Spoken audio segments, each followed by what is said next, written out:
से बरस आसरे सवा चुएला बंगला।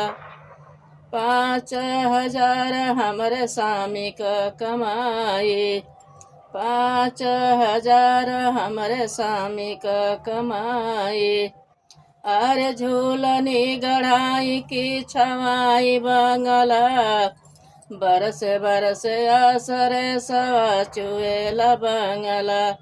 बरस बरस आसरे सवा चुएला बंगला। 5,000 हमरे ससुर के कमाई। 5,000 हमरे ससुर के कमाई। अरे टिकवा गढ़ाई की छवाई बंगला। बरस बरस आसरे सवा चुएला बंगला। बरस बरस आसरे सवा चुएला।